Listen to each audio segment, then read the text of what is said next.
ഒരു കൂട്ടിയത് ഈ ഒരു സിമ്പിളായിട്ടൊരു കാര്യം അവതരിപ്പിച്ചതിലൂടെ.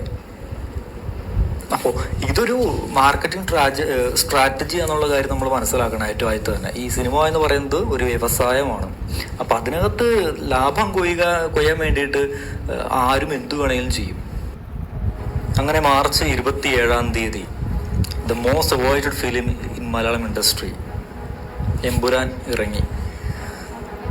എമ്പുരാൻ ഇറങ്ങുന്നതിന് മുൻപേ തന്നെ ക്രിസ്ത്യൻ സമുദായത്തിൽ എമ്പുരാൻ കാണാൻ പാടുണ്ടോ, എമ്പുരാൻ ക്രിസ്ത്യാനി കാണാവുന്നതാണോ എന്നൊക്കെയുള്ള കുറേയേറെ ചോദ്യങ്ങൾ, അതിനെക്കുറിച്ചുള്ള കുറേ വൈദികരുടെ, കുറേ ധ്യാന ഗുരുക്കന്മാരുടെ, അൽമായ സുഹൃത്തുക്കളുടെ കുറേയേറെ വീഡിയോസ് ഇറങ്ങിയിട്ടുണ്ടായിരുന്നു. ഇപ്പോൾ എമ്പുരാൻ ഇറങ്ങിയതിന് ശേഷം ഹിന്ദുത്വവാദികളും അതുപോലെ മുസ്ലിം സമുദായത്തിലുള്ള ചില വ്യക്തികളും ഇതിനെതിരെ പ്രതികരിച്ചുകൊണ്ട് വന്നിട്ടുണ്ട്. ഇപ്പോൾ RSS ആണെങ്കിലും അങ്ങനെ കുറേ പേര് ഇതിനെതിരെ അതിനൊരു മതപരമായിട്ടോ അല്ലെങ്കിൽ രാഷ്ട്രീയപരമായിട്ടോ പോലും ഇതിനെ എതിർക്കുന്ന ഒത്തിരിയേറെ വീഡിയോസും ഒത്തിരിയേറെ പ്രവണതകളും ഇപ്പോൾ നമ്മൾ കണ്ടുവരുന്നുണ്ട്. ശരിക്കും എന്താണ് ഇതിൻ്റെ അടിസ്ഥാനമായി കിടക്കുന്നത്? എവിടെയാണ് ഈ ഒരു സിനിമ ഈ മനുഷ്യനെ എവിടെയാണ് കൊളുത്തി വലിക്കുന്നത് എന്നുള്ള കാര്യം ഞാനിങ്ങനെ ആലോചിക്കുന്നു. അപ്പോൾ ഈ ഒരു വാക്ക് എങ്ങനെ ഒരു മനുഷ്യനെ കൊളുത്തി വലിക്കുന്നതെന്ന് ഞാനിങ്ങനെ ആലോചിക്കുന്നു. എമ്പുരാൻ എന്ന് പറയുന്ന ഒരു വാക്ക് നമുക്കറിയാം. എമ്പുരാൻ മുൻപ് ഇതിൻ്റെ ഫസ്റ്റ് ഭാഗം നമുക്കറിയാം, ലൂസിഫർ അല്ലേ. ഈ ലൂസിഫർ എന്ന് പറയുന്നത് ഈ സെമിറ്റിക് റിലീജിയൻസിൽ എന്ന് വെച്ചാൽ യഹൂദ മതത്തിലും ക്രൈസ്തവ മതത്തിലും ഇസ്ലാം മതത്തിലും ഈ ഒരു ലൂസിഫർ എന്ന് പറയുന്ന ഒരു സാന്നിധ്യമുണ്ട്. ക്രിസ്ത്യൻ മതവിശ്വാസം അനുസരിച്ച് ലൂസിഫർ എന്ന് പറയുന്നത് ദൈവത്തിന്റെ സന്നിധിയിൽ ഉണ്ടായിരുന്ന ഒരു മാലാഖയാണ്. പിന്നീട് ഈ മാലാഖയ്ക്ക് ദൈവമായി തീരണം, ദൈവത്തെ പോലെ ആകണം എന്നുള്ള ആഗ്രഹത്താൽ ഈ മാലാഖ പ്രവർത്തിച്ചു തുടങ്ങിയപ്പോൾ ദൈവം എന്ത് ചെയ്തു? ഈ മാലാഖയെ സ്വർഗത്തിൽ നിന്ന് പുറത്താക്കി ഭൂമിയിലേക്ക് അയച്ചു എന്നുള്ളതാണ് ക്രിസ്ത്യൻ വിശ്വാസം അനുസരിച്ച് കാണുന്നത്. ഇസ്ലാം മതത്തിൽ ഇത് ലൂസിഫർ എന്ന് പറയുന്ന ഒരു മാലാഖയല്ല, ഒരു ജിന്നാണ്. എന്ന് വെച്ചാൽ ദൈവത്തിന്റെ സൃഷ്ടിയാണത്. അപ്പൊ അതിന് മനുഷ്യനെ പോലെ തന്നെ ഒരു പക്ഷെ ചിന്തിക്കുവാൻ അതിനൊക്കെ കഴിവുള്ള ഒരു വിഭാഗത്തെയാണ് ജിന്നെന്ന് പറയുന്നത്. അപ്പം മാലാഖയ്ക്ക് അല്ലെങ്കിൽ മലക്ക് അല്ലെ, അങ്ങനെയാണ് ഇസ്ലാം മതവിശ്വാസം പറയുന്നത്. അപ്പോൾ മാലാഖ ദൈവത്തിന്റെ സൃഷ്ടിയാണ്, പക്ഷെ മനുഷ്യനെ പോലെ ചിന്തിക്കുവാനോ സ്വന്തമായി തീരുമാനങ്ങൾ എടുക്കാനോ അതിന് കഴിയില്ല. പക്ഷെ ജിന്നിന് സ്വന്തമായി തീരുമാനങ്ങൾ എടുക്കാനും മനുഷ്യനെ പോലെ ചിന്തിക്കുവാനും പ്രവർത്തിക്കാനും സാധിക്കുന്ന ഒരു അദൃശ്യ ശക്തി അല്ലെങ്കിൽ ഒരു അദൃശ്യ ജീവി എന്നാണ് ഇവ. അങ്ങനെയാണ്, അതാണ് ജിന്നെന്ന് പറയുന്നത്. ഓക്കെ, അപ്പോൾ ഈ ലൂസിഫർ എന്ന് പറയുന്നത് ഇസ്ലാം മതവിശ്വാസം അനുസരിച്ച് ഒരു ജിന്നായിരുന്നു. ആദ്യ മനുഷ്യനായ ആദത്തെ ആദരിക്കണം അല്ലെങ്കിൽ ആദത്തിന് മുമ്പിൽ കുമ്പിടണമെന്ന് പറഞ്ഞ അള്ളാഹയുടെ ആ ഒരു വാക്ക് ധിക്കരിച്ചത് കൊണ്ടാണ്. കാരണം ജിന്നായിട്ടുള്ള ലൂസിഫർ പറയുന്നത് ആദം മണ്ണിൽ നിന്ന് ഉണ്ടാക്കിയവനാണ്. ആ ഒരു രീതിയിൽ നോക്കുമ്പം താനല്ലേ മനുഷ്യനേക്കാൾ ഉയർന്നത് എന്നുള്ള ഒരു ചിന്താഗതിയിൽ നിന്നപ്പോഴാണ് ഈ ലൂസിഫർ ഇസ്ലാം മതവിശ്വാസത്തിൽ പുറത്താക്കപ്പെടുന്നത്. അപ്പം രണ്ടിടത്താണെങ്കിലും ദൈവിക സങ്കല്പത്തെ, ദൈവത്തെ ധിക്കരിച്ചത് കൊണ്ടാണ് ഈ പറയുന്ന ഈ ഒരു ലൂസിഫർ പിന്നീട് അന്ധകാരത്തിൻ്റെ ശക്തിയെ മാറുന്നത്, അന്ധകാരത്തിൻ്റെ വലിയൊരു തമ്പുരാനായിട്ടൊക്കെ അറിയപ്പെടുന്നത് എന്നുള്ളതാണ് യാഥാർത്ഥ്യം. ലൂസിഫർ എന്ന് പറയുന്ന ലത്തീൻ വാക്കിന് പ്രകാശവാഹകൻ എന്നുള്ളൊരു അർത്ഥം കൂടിയാണ്. വെച്ചാൽ ലെക്സ് പ്ലസ് ഫെർ, LUX ലെക്സ് എന്ന് വെച്ചാൽ പ്രകാശവും, FER ഫെർ എന്ന് വെച്ചാൽ വാഹകൻ എന്ന് വെച്ചാൽ പ്രകാശവാഹകൻ എന്ന് പറയുന്ന ഒരു അർത്ഥം കൂടി ലൂസിഫർ എന്ന് പറയുന്ന വാക്കിനുണ്ട്. പക്ഷെ എവിടെയാണ് ഈ പ്രകാശവാഹകന് തെറ്റ് സംഭവിച്ചത്? ദൈവത്തിന്റെ ഇഷ്ടത്തിന് എതിര് നിന്നപ്പോൾ, ദൈവത്തെ ധിക്കരിച്ച് ദൈവിക സാന്നിധ്യത്തിൽ നിന്നും പുറത്തേക്ക് പോയപ്പോഴാണ് ഈ ലൂസിഫർ എന്ന് പറയുന്ന പ്രകാശവാഹകൻ അന്ധകാരത്തിന്റെ വാഹകനായി മാറുന്നത്. ഒരു തിന്മയുടെ ശക്തിയായിട്ട് അത് പലപ്പോഴും മറ്റുള്ളവരുടെ മുമ്പിൽ അവതരിപ്പിക്കപ്പെടുന്നത് ഈ ദൈവത്തിന് എതിരെ നിന്നപ്പോഴോ ദൈവസാന്നിധ്യത്തിൽ നിന്ന് പുറത്താക്കപ്പെട്ടപ്പോഴോ ദൈവത്തെ ധിക്കരിച്ചു തുടങ്ങിയപ്പോഴോ ആണ്. അവിടെ നിന്നാണ് നമ്മളിപ്പോൾ കാണുന്ന ഈ ഒരു എമ്പുരാനിലേക്ക് എത്തുന്നത്. എമ്പുരാൻ എന്ന് പറയുന്ന ആ ഒരു ടേമിന് ശരിക്കും പറഞ്ഞാൽ ബൈബിളിൽ അങ്ങനത്തെ ആ ഒരു എമ്പുരാൻ എന്ന് പറയുന്ന ആ ഒരു ടേം അസച്ച് അങ്ങനെ തന്നെ ഉപയോഗിക്കുന്നില്ല. ബൈബിൾ മാത്രമല്ല, എവിടെയും നമ്മൾ ആ ഒരു ടേം അങ്ങനെ തന്നെ നമ്മൾ അതിനകത്ത് കാണുന്നില്ല. പക്ഷെ എമ്പുരാനുമായി കിടപിടിക്കുന്ന, എമ്പുരാന്റെ അർത്ഥവുമായി ബന്ധപ്പെട്ട് കിടക്കുന്ന ഒത്തിരിയേറെ കാര്യങ്ങൾ ബൈബിളിലുണ്ട്. എന്നുവെച്ചാൽ എമ്പുരാൻ എന്ന് പറയുമ്പോൾ നമുക്കറിയാം അതൊരു സുപ്രീം പവറാണ് കാണിക്കുന്നത് എമ്പുരാൻ എന്ന് പറയുമ്പോൾ. അപ്പോൾ ഈ ഒരു ടേമുമായി ബന്ധപ്പെട്ട കുറച്ച് കാര്യങ്ങൾ ബൈബിളിലുണ്ട്. ഇപ്പം ഒരു ഉദാഹരണം പറയുവാണെങ്കിൽ ഗ്രീക്ക് വേർഡായിട്ടുള്ള കെയ്റോസ് എന്ന് വെച്ചാൽ അതിൻ്റെ അർത്ഥം ലോർഡ്, ദൈവം എന്നുള്ളതാണ്. അതുപോലെ ഹീബ്രു അഡോണായ് എന്ന് പറയുന്ന വേർഡുണ്ട്. പിന്നെ അതുപോലെ തന്നെ എൽഷദായ് എന്ന് പറയുന്ന വേർഡുണ്ട്. അതുപോലെ മലക്ക് എന്ന് പറയുന്ന വേർഡുണ്ട്. ഇങ്ങനത്തെ ഒത്തിരിയേറെ വാക്കുകൾ ഈ എമ്പുരാനുമായി ബന്ധപ്പെട്ട് ബൈബിളിൽ നമുക്ക് കാണാൻ സാധിക്കും. അപ്പോൾ ഈ ഒരു എമ്പുരാൻ എന്ന് പറയുന്ന വാക്കിൽ ഈ ഒരു ദൈവികമായിട്ടുള്ള സങ്കല്പത്തെ അതുമായി ബന്ധപ്പെടുത്തി കൊണ്ടുപോകുന്നത്, എന്ന് വെച്ചാൽ തുല്യമായി കൊണ്ടുപോകുമ്പോഴാണ് ഒരു പക്ഷേ ഇത് ഒരു ആശയക്കുഴപ്പം ഉണ്ടാക്കുന്നതെന്ന് ഞാൻ വിശ്വസിക്കുന്നു, എനിക്ക് തോന്നുന്നു.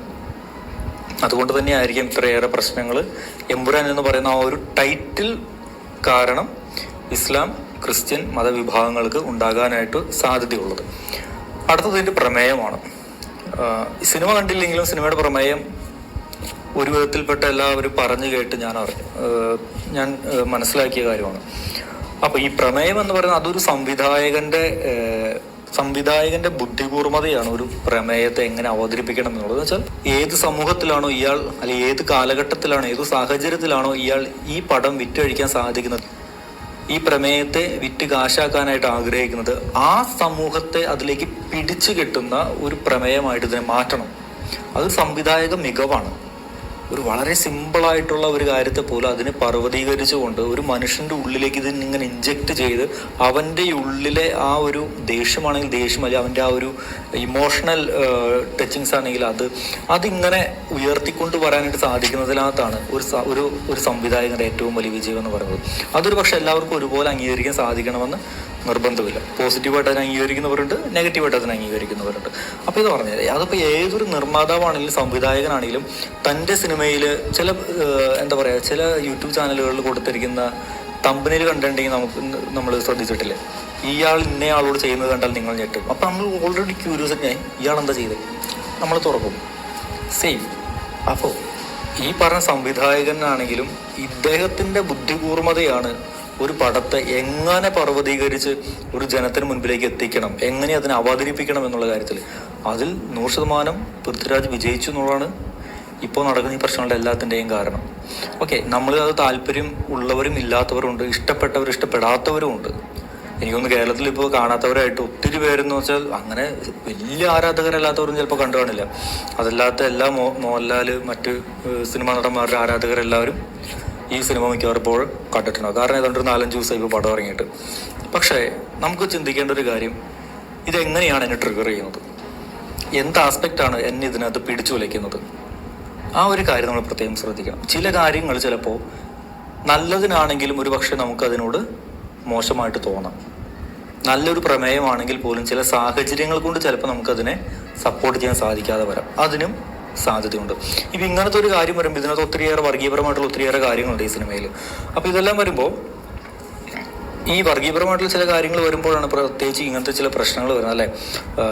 നമ്മൾ വിശ്വസിക്കുന്ന ചില വിശ്വാസങ്ങൾക്ക്, നമ്മൾ മുറുകെ പിടിക്കുന്ന ചില പ്രത്യയ ശാസ്ത്രങ്ങൾക്കും ഒക്കെ വിരുദ്ധമായിട്ടും വിപരീതമായിട്ടും വിഭിന്നമായിട്ടും അതോടൊപ്പം തന്നെ ഇതിനെതിരായിട്ടും ഒരു ശക്തി, ഒരു സിനിമ എനിക്കെതിരെ നിൽക്കുമ്പോൾ തീർച്ചയായിട്ടും നമ്മൾ ആരാണെങ്കിലും അതിനെതിരെ പ്രതികരിക്കുമെന്നുള്ളത് യാഥാർത്ഥ്യമാണ്, പ്രതികരിക്കേണ്ടതുമാണ്. അവിടെയാണ് ഈ സിനിമ നമ്മളെ പോയി കാണാൻ പ്രേരിപ്പിക്കുന്നത്. ഇപ്പോൾ തന്നെ നിങ്ങളൊന്ന് ആലോചിച്ച് നോക്കും, ഈ സിനിമ ഇറങ്ങി ഈ 4 ദിവസം കഴിഞ്ഞ് ഇത്രയും പ്രശ്നങ്ങളുണ്ടായി.